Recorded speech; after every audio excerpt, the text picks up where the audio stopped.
Welcome in to the best in paranormal programming. This is Darkness Radio. I'm your host, Tim Dennis. Got a good show coming up today, folks. We're going to get into some stuff today that, let's just say there's fringe, and then there's where we're going today. We're going today to a place where I don't go very often, which I'm looking forward to. I'm excited. We're going to talk about an NDE. We're going to talk about some crystals and some healing products. We're also going to talk about, and I know when I say that, you may roll your eyes. Don't do it, because I'm interested in this today as well. We're also going to talk about some other theories, some different theories there on the paranormal with our guest, Raffaele Antonio Castaldo. You will know him as Ra Castaldo. First of all, he had a very rare birth, so we're going to talk about that today. He was born still inside the caul, or the amniotic sac. He is a born intuitive artist, mystic, world-renowned researcher, and all-around Renaissance man from a lineage with deep hereditary ancestral history going back hundreds of years in the Mediterranean that is connected to preserving the stellar mysteries. Already, I'm telling you, we're getting deep today. In August of 1987, at 9 years old, he had a near-death experience, which seemed to amplify his already natural-born hypersensitivity in a whole new way, opening him up to harmer frequencies and vibrations. Very interesting, huh? That he could not understand at first. He's an artist, musician, author, world-renowned researcher, and even creates his own copper healing products. Again, I want to get into this and find out more. Ra is also a dedicated father, martial arts coach, and even a remote viewer. We'll get into that as well, who has so much more to share. His website, themysticalspiralstore.com, features his copper healing products and crystals. You can also visit themysticalspiralstore.com and patreon.com. TheMysticalSP will have the links in the description of this program, where he does his Quasar Network remote viewing platform and shares his exclusive research and experiments. Ra also hosts his own talk show each week on the Truth Frequency Radio Network on Saturday nights from 7 to 9 p.m. Eastern Time. We'll have the link in the description of this program. Ladies and gentlemen, let's welcome in to Darkness Radio, Ra Castaldo. Ra, how you doing? Tim, thank you for having me. I really appreciate it. Thank you. Thank you so much for being here. Ra, first of all, I got to tell people, okay, I work very hard every week to search out guests for this program. My friend, you freak me the fuck out. And I'm going to use a swear word here right away. I'm searching for a guest for this week, and all of a sudden you pop up in my messenger and just say, I'm the guest you need for this week. I'm like, come on, dude. All right, first of all, anybody who pops up in my messenger and says, I'm the guest you need for this week, I go, yeah, okay, whatever, sure. And I move on, right? Because to me, that's a little hokey. I'm just between friends here. I'm just saying it's a little hokey. Then you start throwing me the links and you start throwing me the information. And I'm like, okay, I'll go down the rabbit hole. I'll take a look here. And I'm like, oh, wait a minute. This guy might have something here. Okay, yeah. Okay, I want to know more. So I go down the rabbit hole and I start looking at your stuff. And I go, all right, we got something here. Now we're talking. So Ra, let's talk, because it looks here like you got some stuff here, my friend. It looks here like you haven't had an easy life, first of all. Yeah. So let's start. I think that's what comes with discovery. Mm-hmm. A lot of times people have to go through pain and trauma to find out who they are. You know, if you don't get tested, you really don't truly know your limits and find out who you are and what you're capable of in life, you know. And unfortunately, a lot of times people, through certain traumas and things they go through in life, they end up finding out who they are and the limits they can go to and how powerful of a person they are, and that ultimately, if you push through that, you know, the universe rewards you. You know, the universe sees the battles you go through. You get God, universe, however you want to look at it, and you will come out the other side.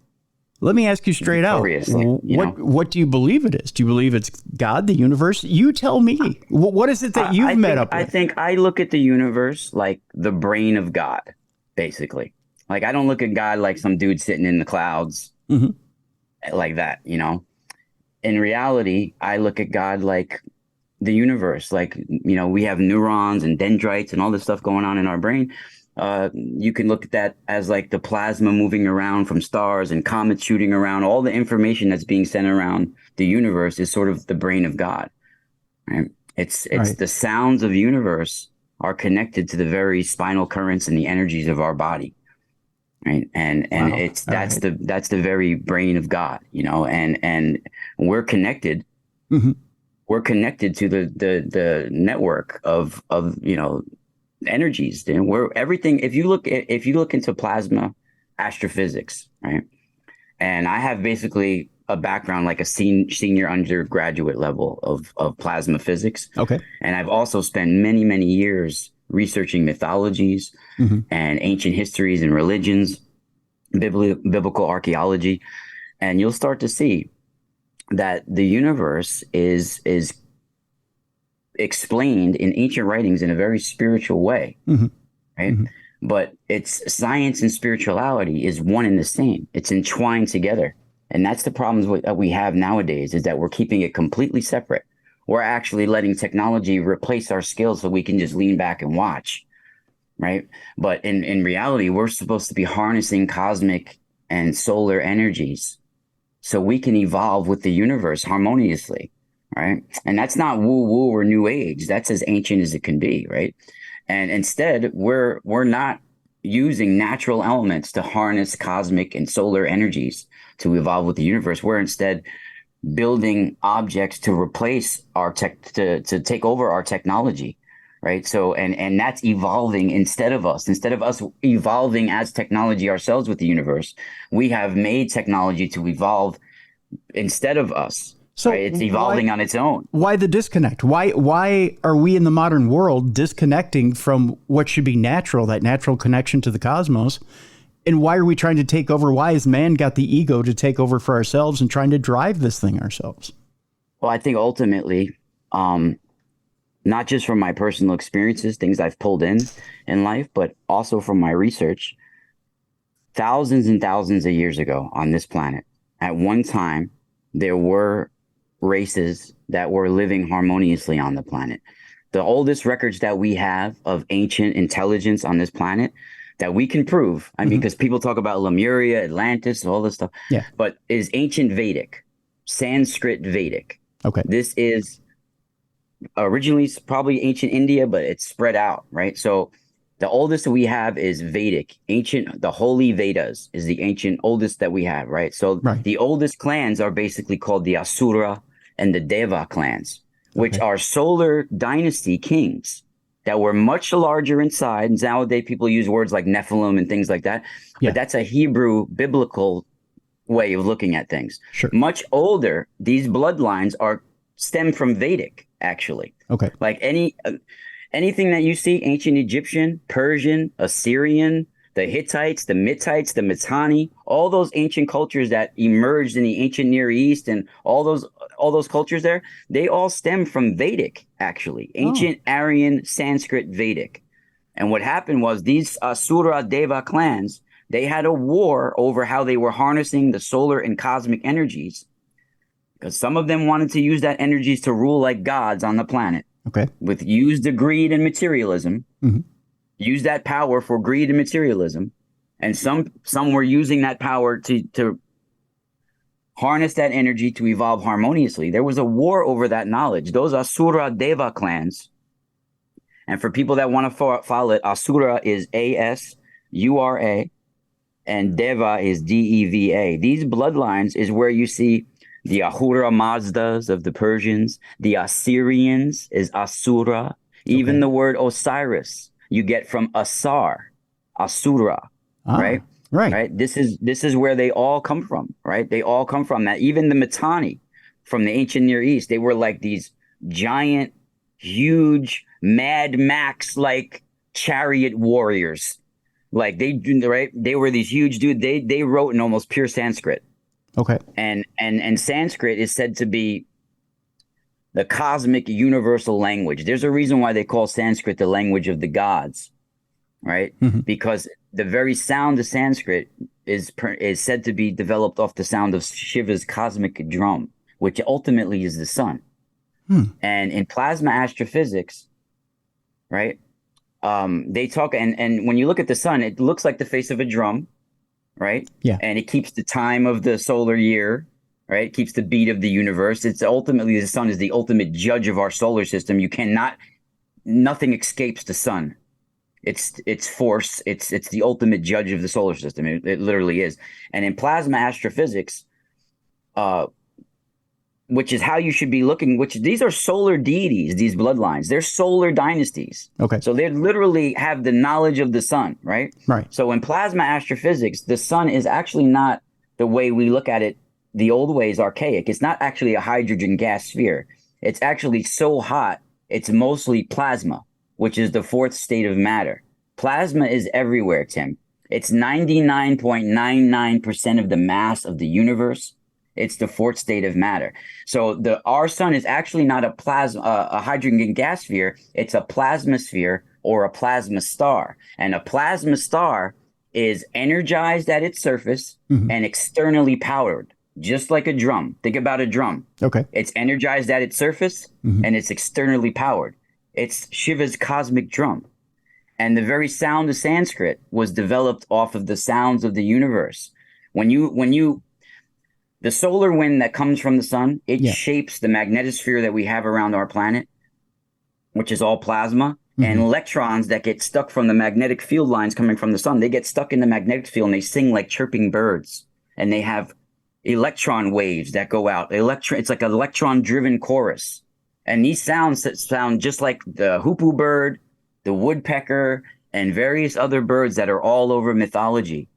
And this is a communication. They're plasma waves. It's literally, space is literally vast streams of plasma that flow like rivers, right? Between galaxies, between clusters of galaxies, between stars within the galaxies, and they're the lifeblood of the universe. Plasma is the lifeblood of the universe. It powers everything. And it's everywhere. And all suns and stars emit plasma. So when you see in these ancient writings, they're talking about the souls entering into the rivers of the dead. They're talking about the plasma waters, right? Soul leaving into the plasma waters. And all these trout, it's a very poetic way of describing it. See, nowadays we keep science and spirituality completely separate. Yes. But in the ancient writings, they're entwined together. They're one and the same. They're talking about them in a very spiritual way. So I started to, realize that many of the things I was experiencing were waves of energy, because at a young age, I had various experiences that I couldn't understand. And I ran from it as a teenager. And I had a very, very troubled, 10 years from like 13 to my early 20s. I had a very, very rough time, and I started to, I had to have a battle between light and dark, basically within me, to understand what I was experiencing. Yes. And ultimately, I came out the other side and was able to help other people and start to create things to help people connect to their higher self as well. Because I started to understand that the secrets of the nature and the universe are already written in front of us. I'm really not discovering anything. I'm giving you guys the way to look at things from a spiritual initiate or adept, because that's what I really believe happened to me when I had my near-death experience when I was a kid. It was sort of like dying and coming back and being spiritually initiated. And it took me about 30 years to understand what I activated during that experience. When we come back from the break, I want to talk about your NDE and how exactly it connected you. It doesn't sound like, and we'll save this for after the break, but it doesn't sound like you had the typical Christian NDE. And I want you to hold on to that, because we're not going to go into that quite yet. But I do want to go in this direction. That's this, Ra. I hope I didn't go too deep too quick. No. I mean, we did go into the deep end of the pool, but I think we didn't lose people. And I know you didn't lose me. I'm trying to break it down in a way that people can actually grasp it. And because when you mention the word plasma, I mean, people think of two things, I think. They think of plasma TV screens. They think of the plasma in their blood. Right. Well, I'm talking about light. It's the fourth state of matter. There's various forms of light. Plasma. All suns and stars emit plasma. So when you see a nebula, right, That could be 40,000 million light years of plasma, Okay. right? So when you hear even in ancient Egypt, they talk about the boat of millions of years. They're literally talking about a boat of plasma, a river of plasma. You know, it's millions of light years on a galactic scale. Plasma. Okay, right. They have like the boats of millions of years, the solar barge, all that stuff you hear in ancient Egypt, right? Yes. On the galactic scale, where the intergalactic plasma streams are literally span distances that are measured in millions of light years, right? So their cycle times are measured in millions of years per cycle. So literally on a galactic scale, you're measuring plasma by millions of light years. It is a boat of millions of years. It literally is, right? And so when you look at in the Temple of Sekhmet in ancient Egypt, it's called the Temple of Millions of Years. And they have literally Sekhmet standing there with a coronal mass ejection loop, the Ankh, which we'll get into later. Sure. Right. And the solar, the sun over her head with a snake, you know, the Uraeus, that's literally the snake moves like plasma waves, you know, from the sun. Okay. So people are misinterpreting it for many, many years. Scholars are because Tim, you can't interpret these ancient writings through academics and scholars alone, because they were never intended for academics. They were intended for spiritual initiates and adepts. All right. Well, that's what these ancient symbols, these temples, they had to be, most of them were uncovered to the 1800s. We were never supposed to be there. We were never supposed to see any of it. Interesting. Right? They're not meant for modern average man. They're meant for spiritual priests, solar dynasty priests, spiritual initiates. You know, so there's no way through academics they can truly understand what they're veiling poetically, metaphorically, and spiritually within their codes and symbols. Right? You have to tap into that knowledge of being a spiritual initiate or adept. And I think that's what was somewhere embedded within my genetic memory, right, in my past. Okay. You know. I tell you what, maybe we'll take our break early and we'll come back. When we come back, we had Timothy Hogan on last week, and we talked about some of the stargates within the temples, or not temples, in the pyramids of some of these rulers of Egypt, that there are like the 7 gates or the stargates.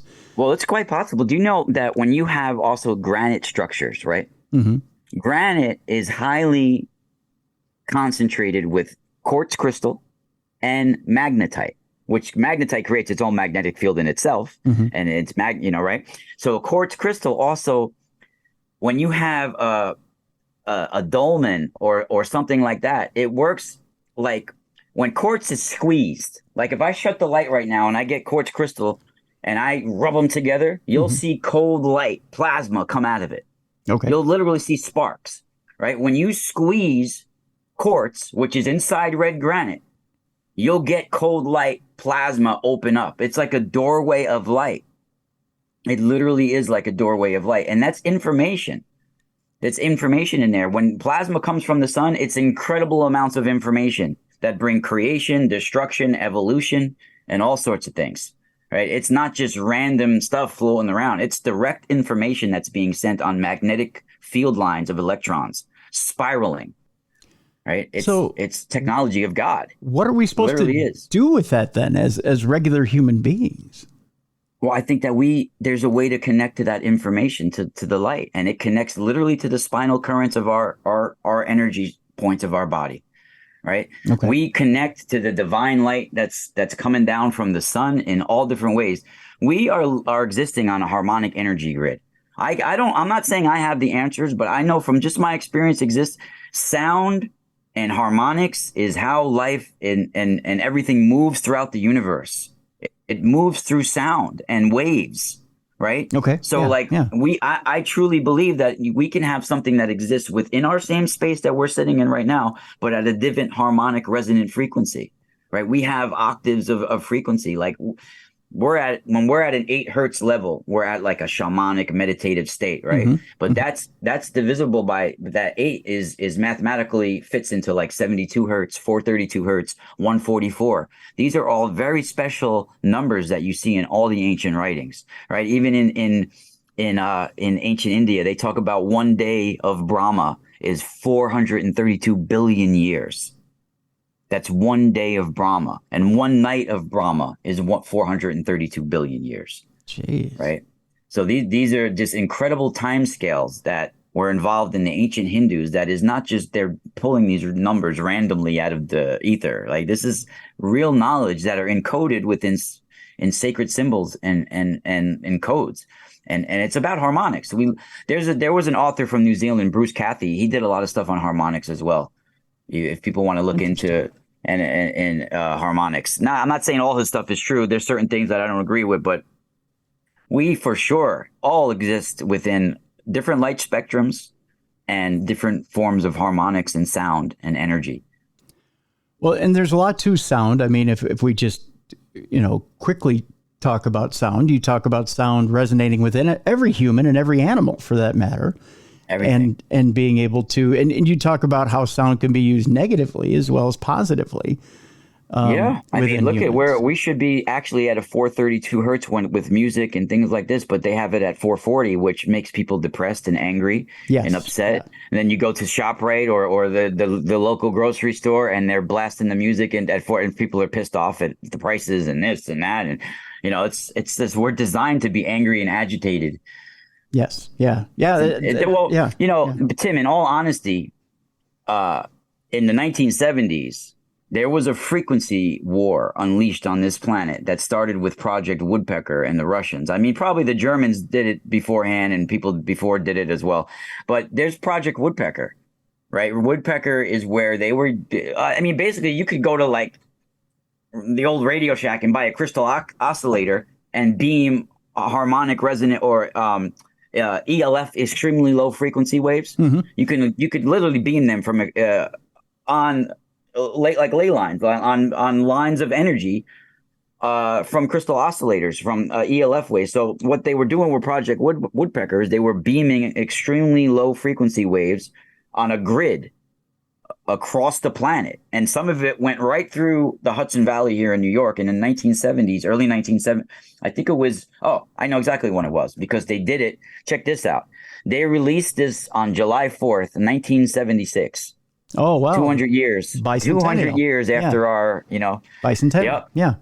Yep. 200 years. July 4th, 1976, they started Project Woodpecker, if I remember correctly. And they were beaming ELF waves. And Dr. Pulharich and Droj Pulharich, people might know him from, he built these copper Faraday cages and were putting mystics in them at one time. And he also brought Uri Geller to America and all that stuff. Yep. But Dr. Pulharich, he did a test and actually detected those ELF waves being beamed down into the lower Hudson Valley of New York, which is said to be one of the so-called ley lines or energetic lines that run through our planet. Yeah. Yeah. We've discussed ley lines. It's been a while since we've discussed them, but we discussed them here on the show quite a few years ago. And specifically around Disney, which there's a few. Wow. Yeah. I tell you what, Ra, let's take our break. When we come back, I want to rewind a little bit. I want to talk a little bit about how things started with you. I want to talk about the NDE, and then I want to get into how you started to connect the dots with the universe and how you started to download some of this information. And then I want to talk about your that dark period when you were growing up and how you started to figure some of this stuff out, because it is intriguing. I mean, when most people have an NDE, and I want to get into how you started to discover this stuff versus when most people have an NDE in the Christian side of things, because it seems like the majority of people who have an NDE, they come at it from the light tunnel, relatives, all that other stuff. You had a different experience. So we're going to talk about that when we come back. Our guest, sort of, some of it has that light, but a little bit different, a little bit different. So we'll get into that when we come back. Our guest is Ra Castaldo. Again, we've got links in the description of this program, themysticalspiralstore.com, among others. I want you to check it out during the break. When we come back, more with Ra Castaldo, his NDE, and why it was different than others. You're listening to the best in paranormal programming. This is Darkness Radio.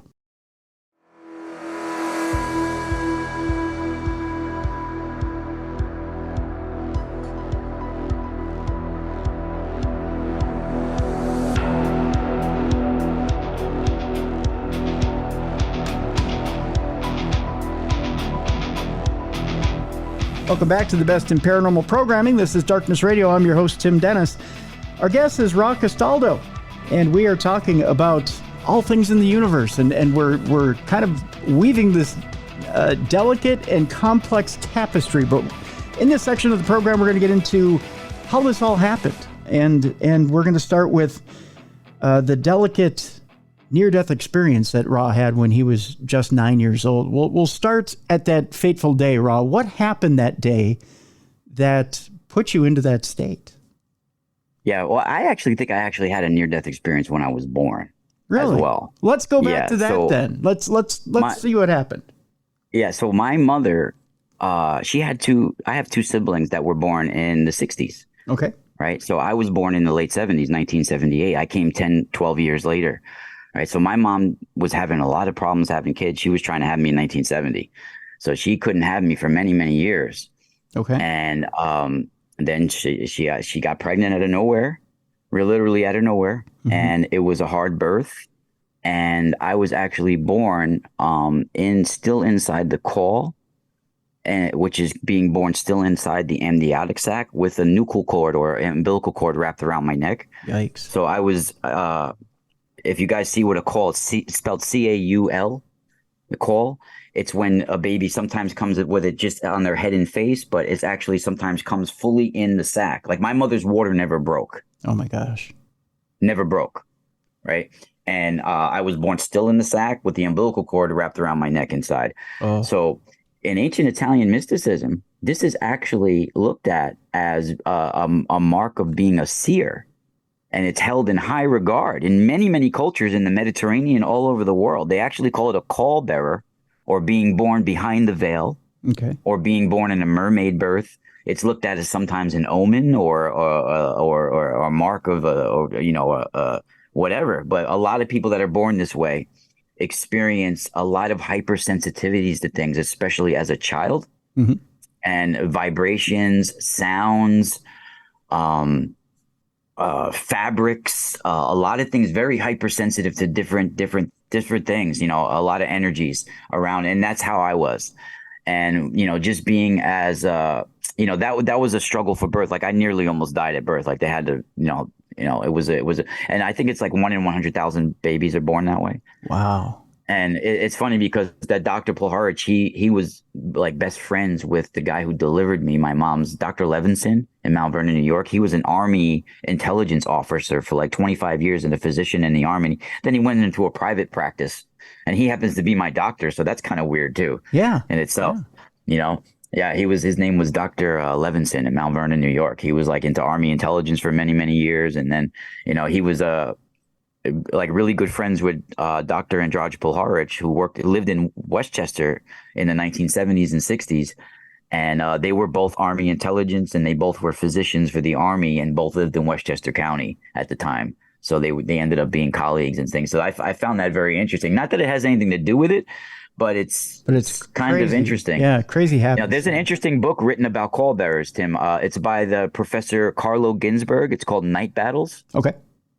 And it talks about the ancestral, because they say people born this way on certain nights of the year, like the solstice or the equinox, they tend to fall into deep sleeps and travel into the astral realms and things. And there's like a battle between light and dark going on. Have you ever consciously felt yourself do that? Go into those realms?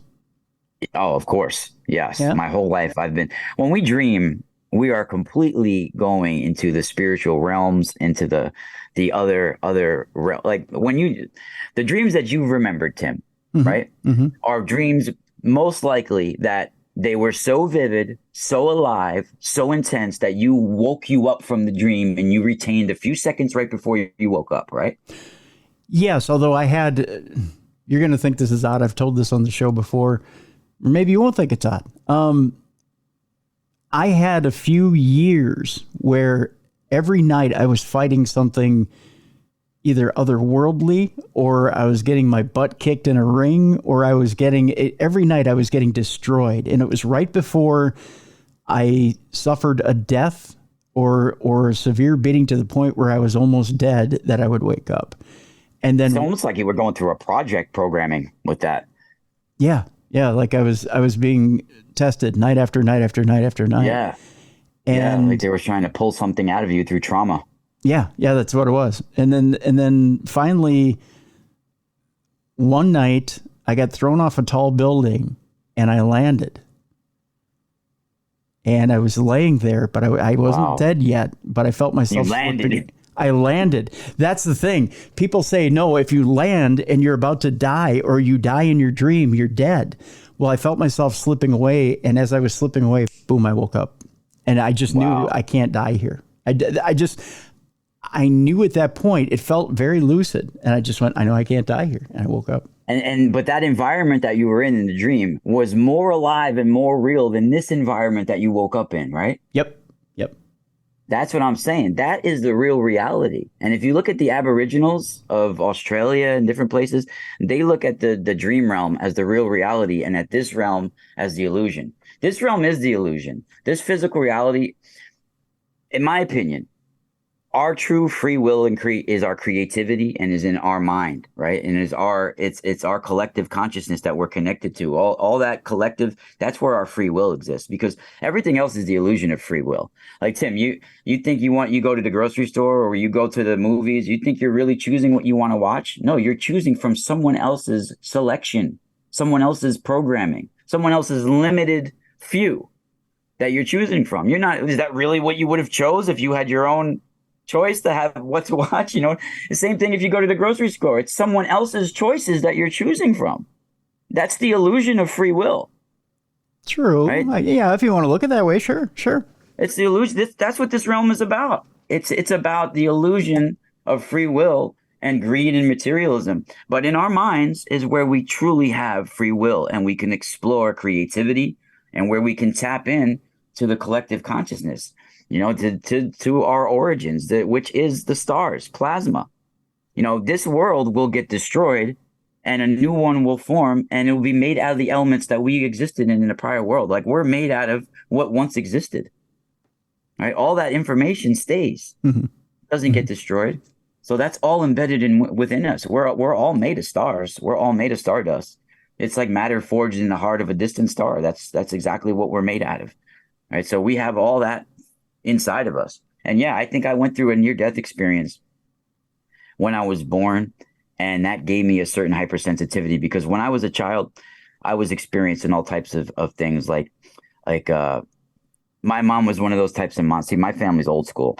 The people that come from Italy, they're pretty hardcore too. Like if it was 9:30 and it was time to go to sleep, lights went out and you got to get in bed and that's it. Yeah. Right.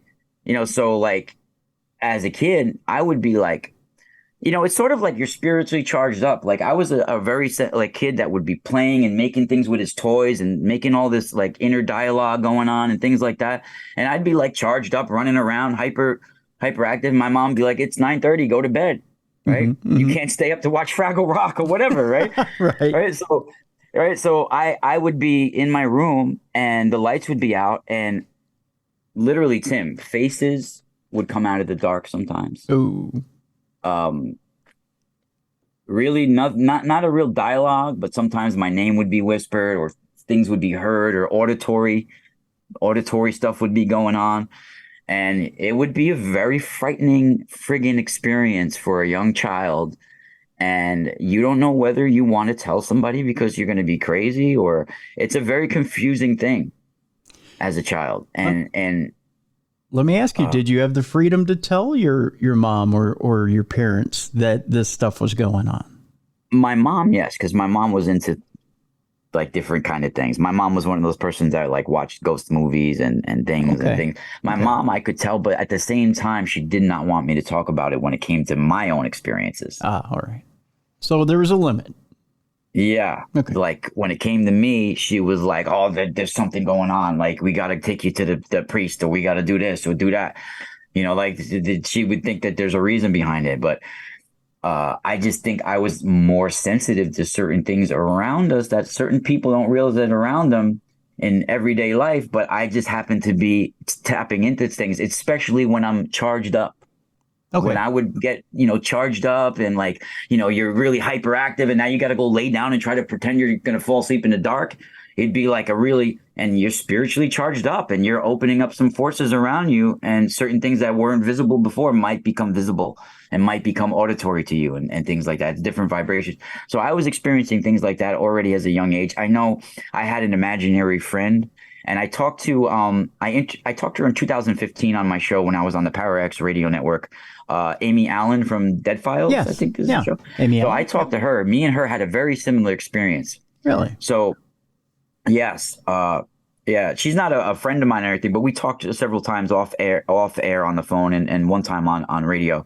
And when I was a kid, I had a imaginary friends, I guess you could say. Mm-hmm. I would play with my GI Joes and things like that, and I would be playing with friends, right? And then at one point in time, they had enticed me to go behind the TV and to bite the wires. And I went to my mom.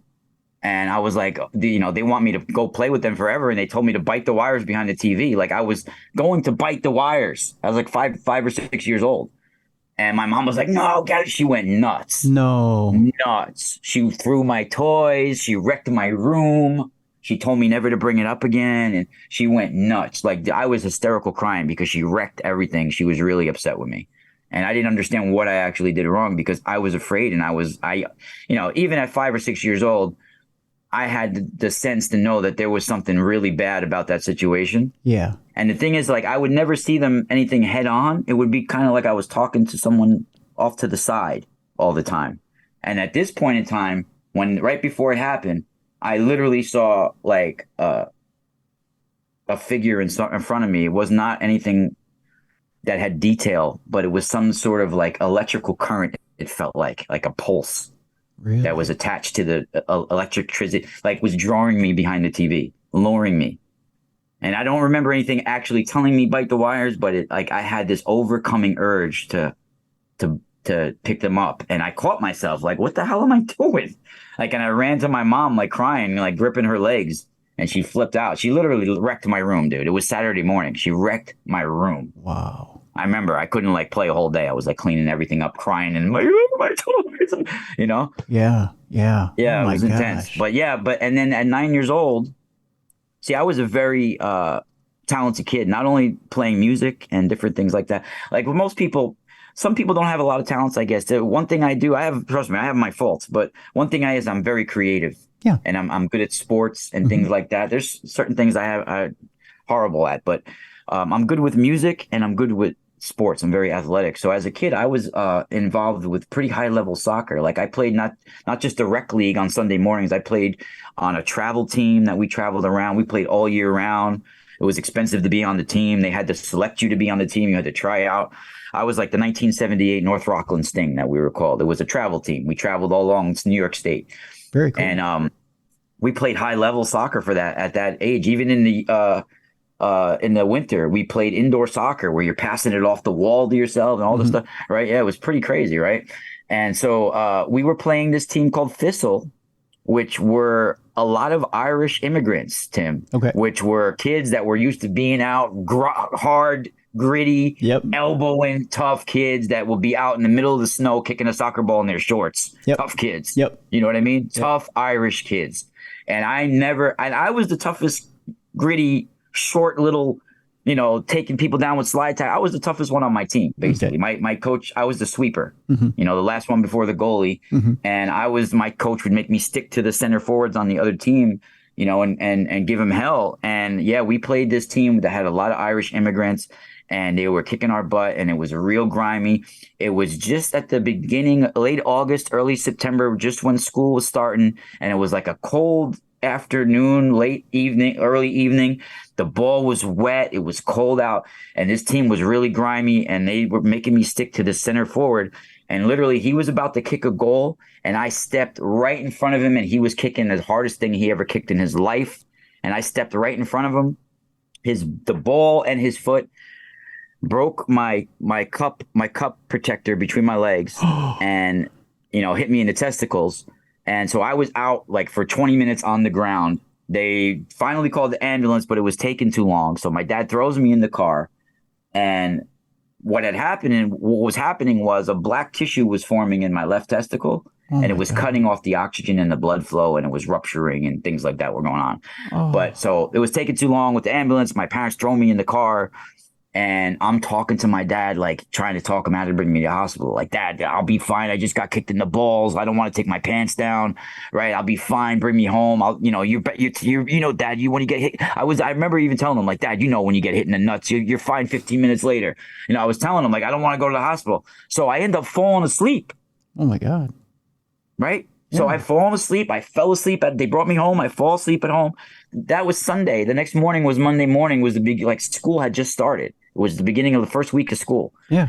And Tim, I don't remember anything about going to school that day. I know I got off the bus. They said I was walking to class, but apparently I was walking to class and I blacked out, and they had to do an emergency operation on me to save my life. Wow. And they had to cut my testicle open and pull the black tissue out and things like that. And the weird thing is, too, is there happened to be at the hospital here, the Good Samaritan. I was either at Good Samaritan or Nyack. I forget now. But it's here in Rockland County. It happened to be this guy, Dr. Barr, Barr. Shout out to Dr. Barr. If you ever hear this, he's out there. He's still alive now. He was in his late 30s at the time.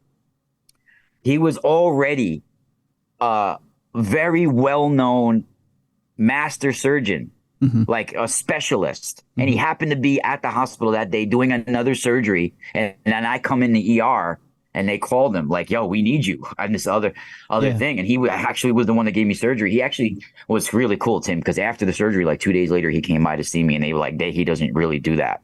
And he came by and talked to me a couple of days later and was like, cool. He brought me a gift and stuff. I was playing Nintendo in the room. Wow. But so I don't remember going to school or anything like that. So what had happened is they had to do an emergency operation. And I remember, Tim, literally about a minute before I woke up on the operating table, I had like what people would call a near-death experience that changed my life.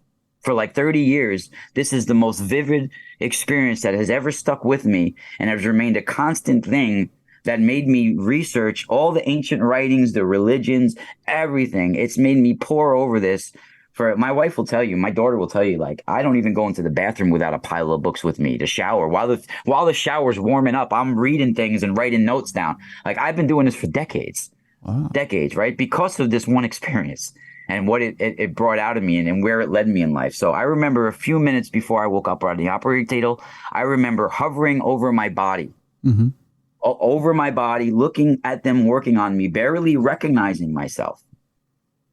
Seeing the nurses, and I was, my legs were out, my arms were out like this, and they were working on me. I made like this, I was hovering over my body, like in spirit form or however you want to look at it, astral, right? And I'm looking down at them.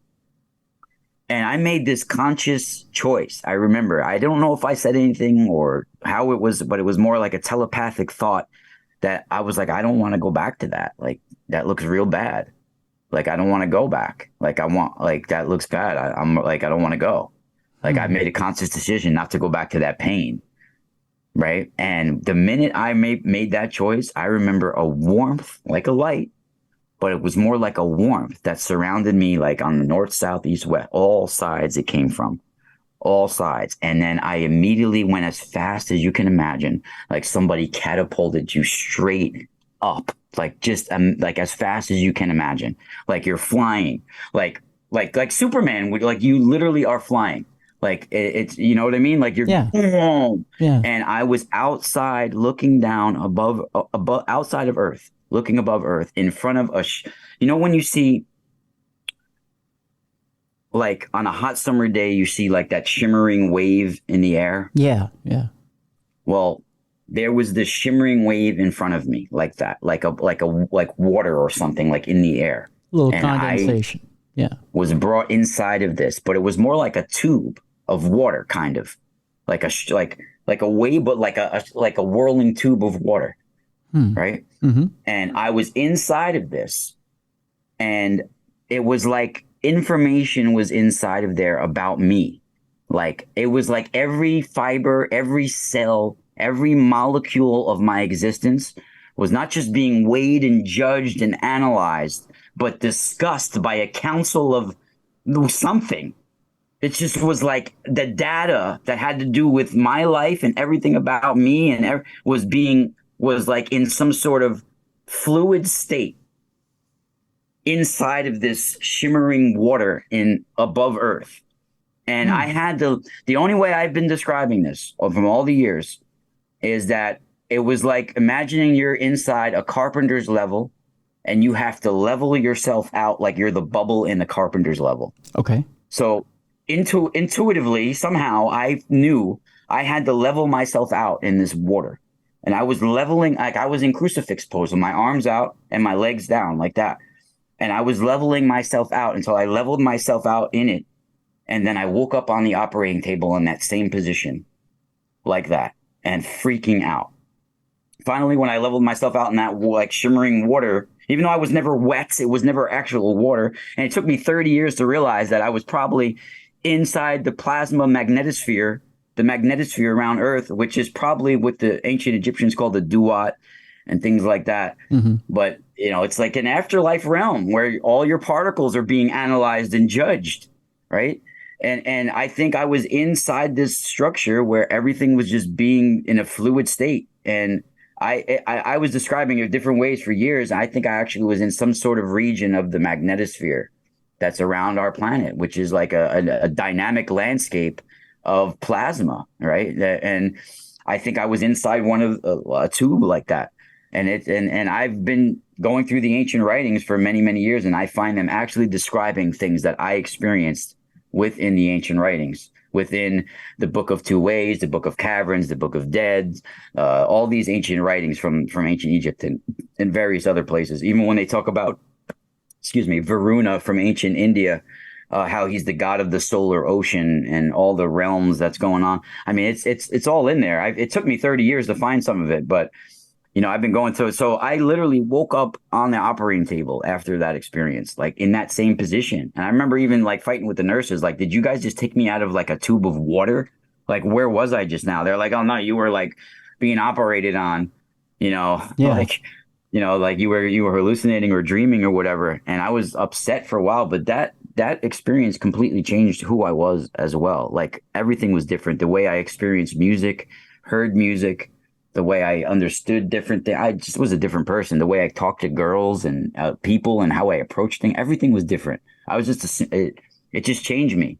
It upgraded me in some way.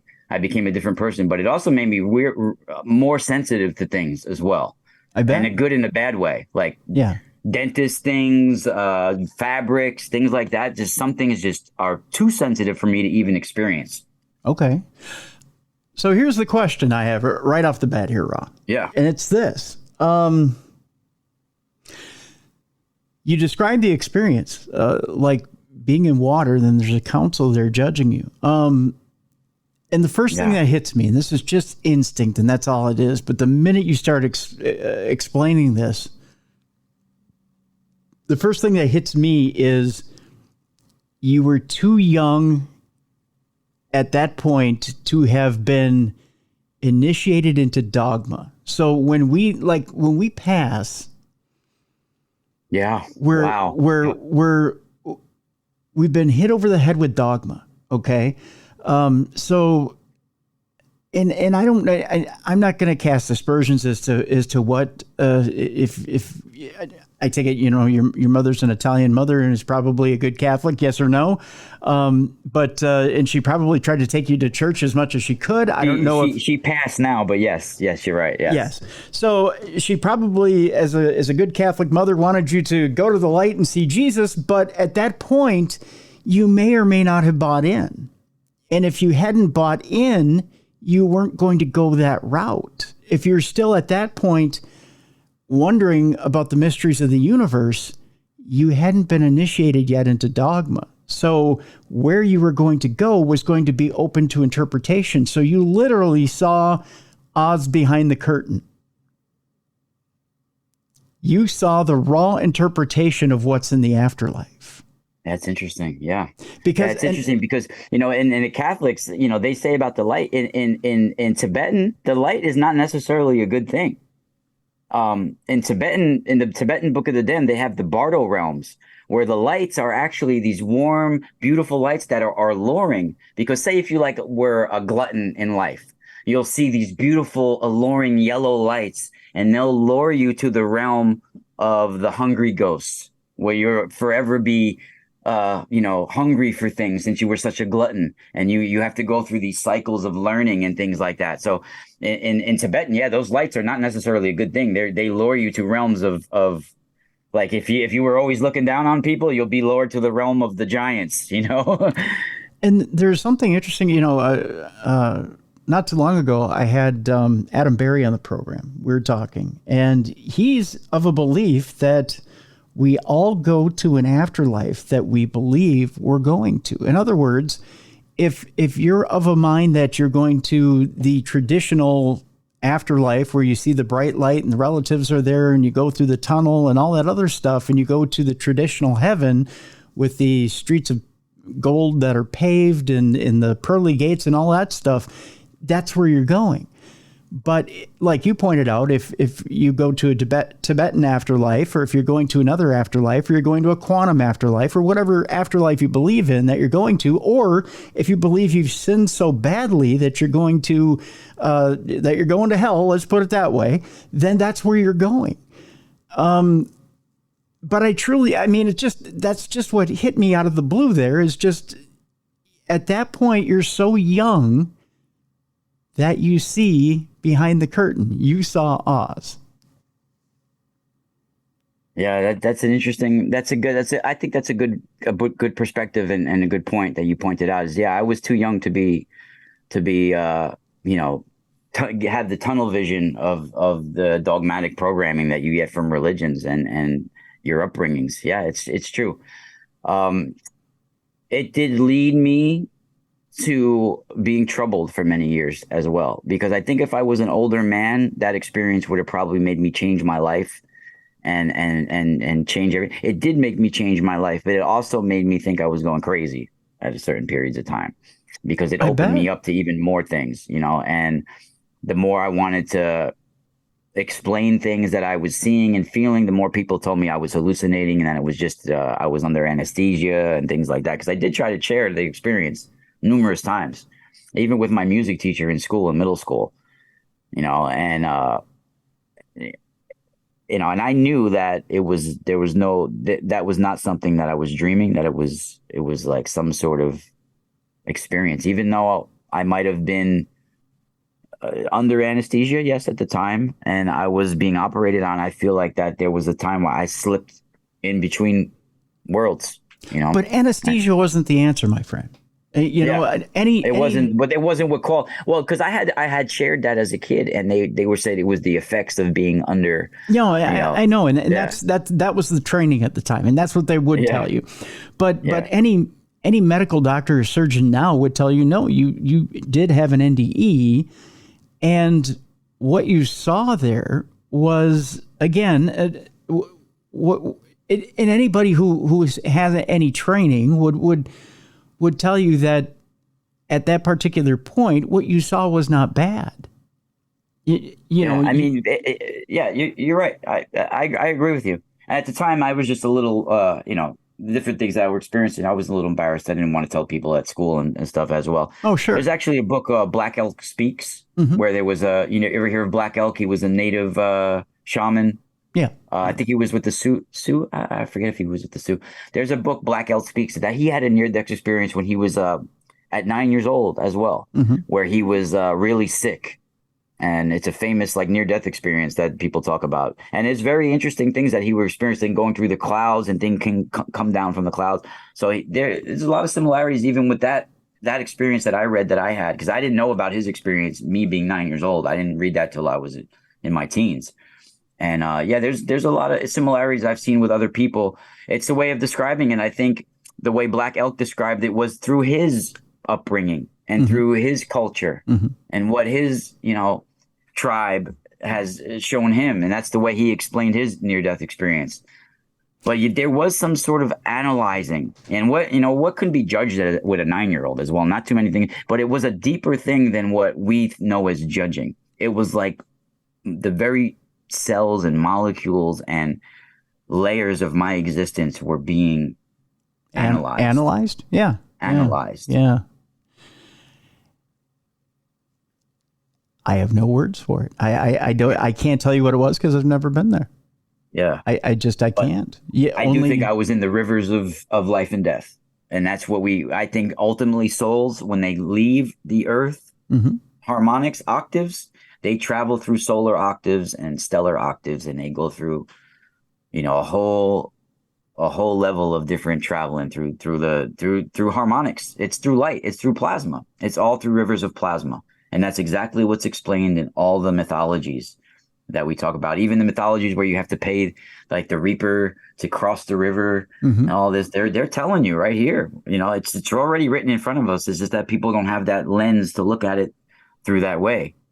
It's very interesting. Very interesting. We have just a few minutes left here on the program. I do want to cover a couple of things here quickly. The mystical spiral store. I want to cover quickly how you got into the healing products and the crystals. I know a lot of people start to roll their eyes when they hear about it, but when you wrap copper coils around crystals, it enhances the property of the crystals. And crystals like tourmaline, quartz, even Rochelle salt, they can carry electrical currents and generate plasma, cold plasma, electricity, light.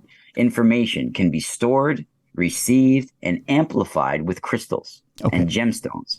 And when you wrap copper around coils, it enhances those properties. Now, when you twist copper, like when you see this harmonizer, this is twisted copper, right? Okay.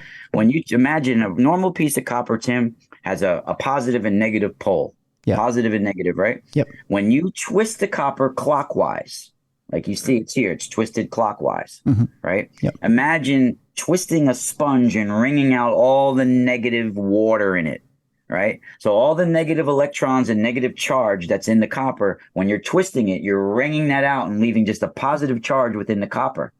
And then you're making it into a circle or a coil, which leaves a continuous current of torus energy.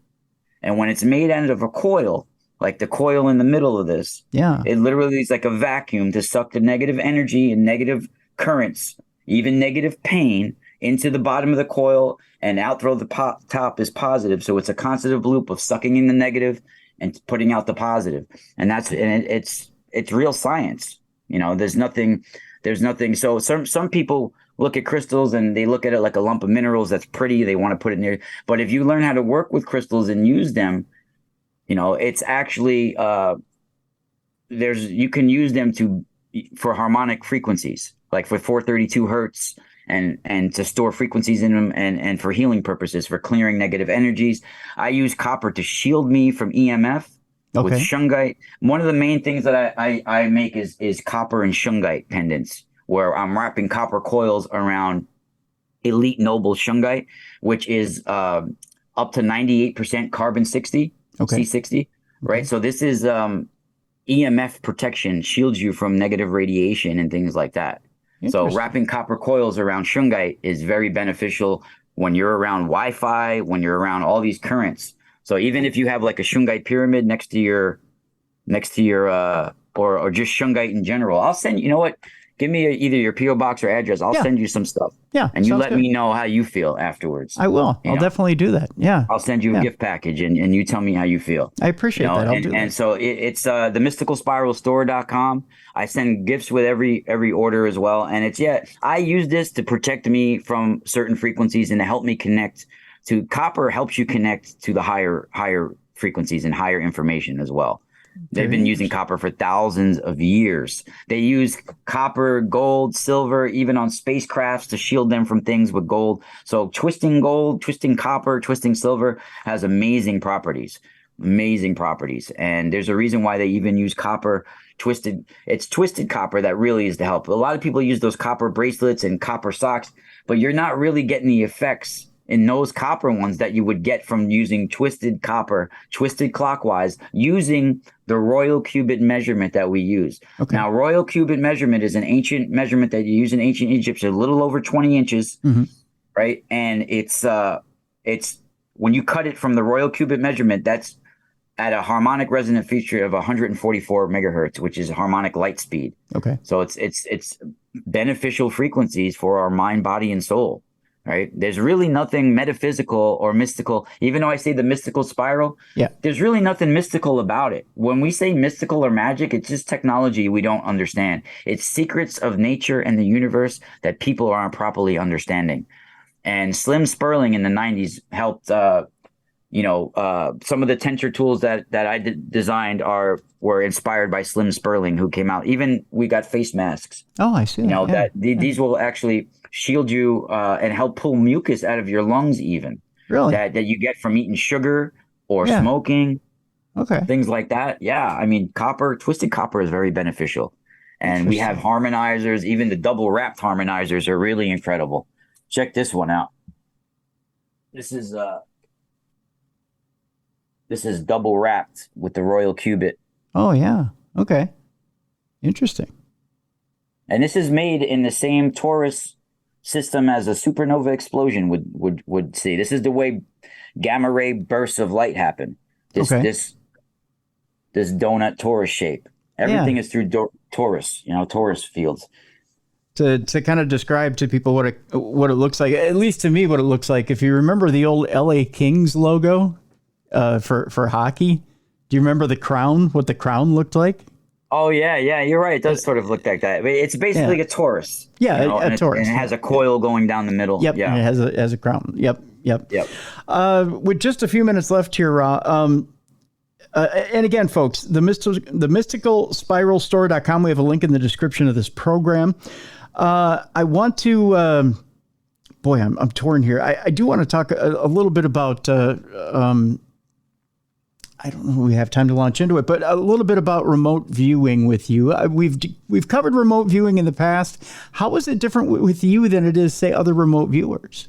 I wouldn't technically call it remote viewing. It seems to be a label that we use. I have used it sometimes to look at specific coordinates or specific locations or specific things. But basically, I have like this built-in thing that happens. Okay. When I'm really into something, whether it's I'm reading or being creative, writing a song, drawing, whatever it is, if I'm really into it, time just seems to disappear. Okay. 3 hours could just pass and I'm like, holy shit, it's morning. Right. So like time just disappears and I get into it at certain times. And this is when I'll get vivid, either symbols, faces, scenes, some kind of knowing comes over me. And I could be reading something about Edgar Cayce or reading something about something and it just comes over me. And it's like an imprint where I have to doodle it or I have to get it out or I have to get it out creatively somehow. Okay. And it comes over me. So I call that a sort of viewing. I get some kind of viewing about things. I wouldn't call that remote viewing, but that's kind of like what people call things nowadays. So it's kind of like using it. But I had met Ingo Swann. He was a Bowery artist here. Okay. And remember I told you I had a certain member, a family member that's in the arts and acting. Yep. Well, when before he was making it famous, he was doing like local New York City art scenes and things like that. So I was going to like art shows with my family at certain times and sometimes plays and things like that. And there was an art show I went to that my cousin's friend was showing his art at, and Ingo Swann was showing his art there in the 80s. It was in the Bowery, and he's a well-known remote viewer, had passed away already. And he remote viewed for the government, for the Stargate program, and he also was remote viewing for NASA and things like that for the Stanford Institute and different things back in the 60s and 70s. He had some incredible results. And I believe his remote viewing also came from his creativity and his art as well. Wow. I think this is where we tap in to cosmic knowledge, universal data. Yeah. That's all around us. I think when we explore, when we're able to explore your career, I actually think he was suppressing other things that made things also come up in him as well. But that's not for me to talk about here. Okay. Yeah. But I think when people explore their creativity and they explore their true selves through their creativity, like you let your feelings and emotions pour out through your creativity, whether it's whatever. It could be cutting the lawn, you could do, you could be trimming the hedges and make it. If you let yourself pour out your creativity, whatever you do, pay close attention to what comes out. Because you may think, even if you're writing a song or a poem, say you think you're writing about your girlfriend or whatever the hell you're going through at the moment, later on, you may realize that real cosmic knowledge came in during that. Yeah. And what you're writing and what you're drawing or what you're experiencing is way deeper than what you think. True. Very true. Very true. And lastly, the show on the Truth Frequency Radio Network is Saturday nights from 7 to 9 p.m. Eastern. It's been going for a while now. And I think 2017 I've been on since TFR. And then before that, I was on the Para X Radio Network for a couple of years. Yep. But yeah, I basically do the show solo every Saturday night, unless I have a guest. I have a guest once in a while. I would say I have about 10 guests a year. Usually I have Gary Wayne on a few times a year, Professor Chandra Wickraman-Singh, who's an astronomer, my buddy Glenn Kreisberg, who is into megaliths, and Maria Wheatley. I have a few people that I stopped interviewing because I don't get paid to do it. I do it just for a passion. The radio show I do it for free. Mm-hmm. So I stopped just interviewing just people I don't know all the time. And I interview colleagues and friends that I can actually like go back and forth with, like we're playing tennis with Tim Dennis. There you go. Hey, you're a poet, man. Well, you're a musician as well. So but like you could do it very well. I mean, you could do it pretty much with anybody because you don't know me very well. I mean, I think we talked a couple of times through messages before you interviewed me. Yep. Before I said, hey, I'm ready for I'm the guest you need. But you're very well at being able to interview all different genres. You could see because you're not used to interviewing somebody talking about plasma physics. No, I'm not. It's a new field for me. But the key is to listen and to be and to have an interest in people. That's the key, and wanting to get to know people. So it's and wanting to tell their stories. So and I wanted to tell your story today, Ra. That was the deal. Thank you. Appreciate it. They caught a little glimpse. Yeah, there's so much more. I mean, I could. There's. I mean, maybe we could do another show in the future. Absolutely, and that's the thing. A story is not just one chapter, and we got through one chapter today in your story. And I encourage people to check out your show as well on the Truth Frequency Radio Network. We'll have a link in the description of this program so people can check out more of you because you're a fascinating guy, Ra. I'll tell you that. Thank you, buddy. I appreciate it. You as well, man. You're the OG on the radio, man, in the game now, and and now you're on TV as well, man. Woo. I did a season of Paranormal Night Shift, so nice. You got to see me flap my gums on TV. It is what it is. So it's an accomplishment, man. Not many people should go on TV and things like that. So. Yeah, maybe someday I'll do it again, but you never know. It's just one of those things. Well, you should be proud of yourself, buddy. Well, thank you. I appreciate it. Because it's a grind. It could take 20 years before people start recognizing you and understand and remember and knowing who you are. True. Very true. Very true. My deal and my passion is to get people's stories out there and tell these stories and just being able to connect with other human beings and getting to know them. That's what my deal is, and to be able to entertain people and every once in a while make them laugh. If I can do that and people enjoy the work I do, that makes me happy. You're like the version of the lady on Fear the Walking Dead who just wants to get everybody's story with the camera. Did you ever see that? Yeah. I love that show, actually. Yeah. That's kind of it. Yeah. I love getting people's stories. So it's to me, that's a passion. If I can get people's stories and at the same time entertain and every once in a while get a little laugh out of somebody, I'm good. So I felt it. I knew you liked that show for some reason. I felt it. I knew it. Yeah, I do like that show a lot. Well, I really want to thank you for inviting me on your show and agreeing to have me on. I appreciate that. Yeah, well, thank you. Thank you for hitting me up. But it was a pleasant surprise. I'll put it that way. So, Ra Castaldo, again, folks, lots of links in the description of the show. I've actually got some pictures too that Ra provided. you can check those out at our website, darknessradioshow.com. In the blog, I'll post those pictures there so you can check out some of those pictures. Rod, do you want to tell people real quick what those pictures are of?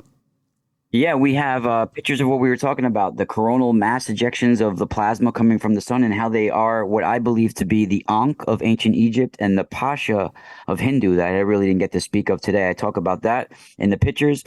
There's pictures of the megalithic red granite dolmen that I have over here in North Salem, New York. It's very ancient.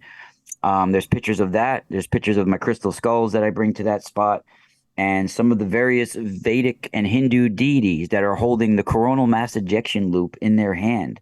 Various deities showing the coronal loop that you could see in the pictures that I provided from NASA Goddard of what a coronal mass ejection flare looks like. And literally, they're described in the Vedas as the Varuna Pasha. And Varuna is the god of the solar ocean who wields his golden noose that lassos souls into the celestial waters. What a beautiful way of describing a coronal mass ejection, as a golden noose coming from the sun who lassos souls into the celestial waters. And that is what the Varuna Pasha is called in ancient Egypt, and that is what the Ankh is, in ancient Hindu, and that is what the Ankh is in ancient Egypt. One of the pictures you can see from the 18th dynasty, the later 18th dynasty, people have heard of Akhenaten, Amenhotep IV. You can see the solar disk, one of the arms of the solar disk handing down a coronal mass ejection loop to its solar deity. Now, the coronal mass ejection loop comes directly from sunspots like they show on that solar disk, and it's handing, one of the arms of it's literally handing down the coronal loop. Really incredible. Most advanced plasma physics right there in the ancient writings. There you go. Right in front of us. There you go. All right. Ra Castaldo, thank you so much for being on the show today. Thank you, brother. Thank you. Take care, Tim. You as well. Want to thank Ra Castaldo for being on the program today. Again, the links to the radio show, to the shop to get the twisted copper infused crystals, to all things Ra are available right now inside the description of this program. Also, there's also a link there to go to darknessradioshow.com to the blog to check out some of the pictures that Ra was talking about at the end of the program. I know it feels like we might have drank from the fire hose a little bit today, kind of getting hit with that information. I encourage you to check out his radio show so that you can kind of, especially if you're interested in where he was going with some of this information, to look into it more, look further into it. It's one of those things where with this program, you kind of get, you get a blush of what we're talking about.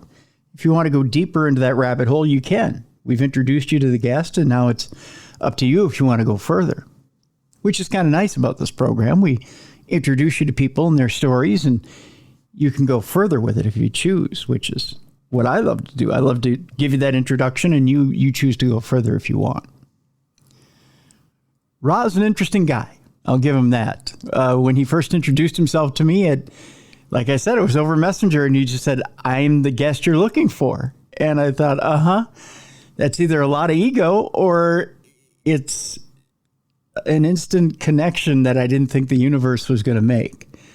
You kind of have to take life the way it comes sometimes and say, okay, you know what? I'm willing to take a chance. Let's see. It was either going to be a wonderful happenstance or it was going to be a disaster waiting to happen. I'm glad today was a wonderful happenstance. That was nice. It was a nice surprise for my day, and I appreciate that. It's a wonderful Thursday, so I don't regret taking the chance, not at all. In fact, I think it was a good experience. So thank you to Ra for being my guest today. Folks, I'm looking forward to what's in store for the rest of the year here. We've got some exciting plans for the rest of the year. And again, if you have a guest that you want to hear, just send it along, tim@darknessradio.com, and I'll be glad to get your guest in here. You know, one of the people I'm looking forward to try and wrangling onto the show is a man who's coming to Minneapolis here. He's on tour right now, and that is Neil deGrasse Tyson. I know that's kind of a big get, but sometimes when you throw things out into the ether, they come back to you like a boomerang. So I'll throw it out there. And I have some friends who are actually promoting the event. So let's see. We'll see what happens. You never know. It'd be nice to get him on the program and talk about all of the developments that are happening right now with AI, with aliens, with the big telescope out there in the universe, and get his perspective on things. His show isn't until May, but tickets are on sale right now. So why not? Why not? And if you're in the Minneapolis area, it is the State Theater that Neil deGrasse Tyson is performing at. And May 10th is the date.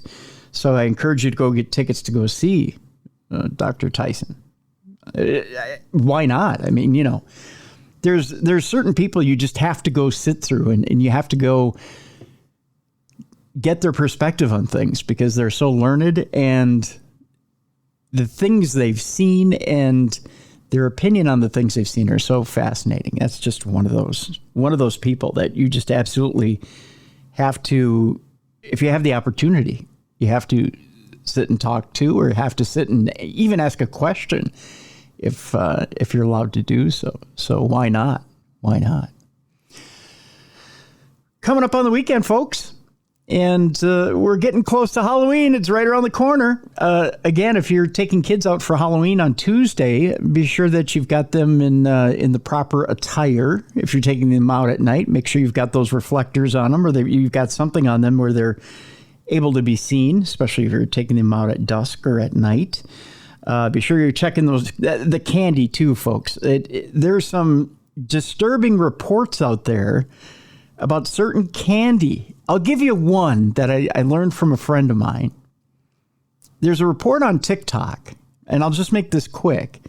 I know TikTok isn't necessarily a news organization, but there's a report that started on TikTok. It's now gone to social media. It's gone beyond social media now. And it may not be the most responsible report, but people are finding worms in Reese's peanut butter cups. And it happens to be Reese's peanut butter cups that are being purchased at Walmart. Now, I'm not trying to bring down Walmart. I'm not trying to disparage Reese's by any means. I love the Hershey company, and I've toured the factory. I love Hershey's. Hershey's and Reese's has responded to it. They claim it is a problem where the product is being stored and that proper instructions have been sent to those individual stores as to how to store this particular product. And that's where the problem lies, that when the product leaves the factory, it leaves in proper condition. That this is not a problem from the factory. I don't know. I'm just saying, check your candy, especially careful this holiday season. Not just for the regular trickster stuff that gets put into it, such as pins and razor blades and whatnot, but now you have a new concern. Just be careful. Be careful with the kids' candy. Don't do the parent tax thing and try to bite into it yourself. You never know what surprises you may find. So just be careful. I'm just saying. Another extra thing to add on to the already the things that we're trying to be careful with in this society. This weekend, be a light in the darkness, if you will. Go out and do something for someone else this weekend if you can, if you've got a little extra time. I think I'm going to invite my mom up for the Vikings game. It's not doing anything nice. It's just adding stress to her life.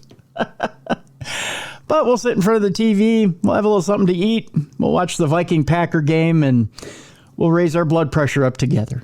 I think that sounds nice. Hopefully the Chippers will be around for a little bit longer, and she'll get to sit out with me on the porch and get to see them for a little bit as well. I hope that you take advantage and are able to put a little light into somebody's life this weekend, whether it be a neighbor, a friend, someone in need who may need just your company or maybe need your assistance with something physical, maybe yard work. It may be organizing something in the house. It may be a complete stranger who might need your time as well. Maybe they need to hear your voice. Maybe they need a hug.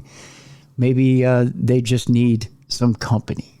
There's people, it's so important. People need people in this society. And when we're alone and we hear voices, they aren't good voices. They're generally voices that want our downfall. So as we race towards wintertime where we're all going to be shackled inside and not able to get outside, people need people.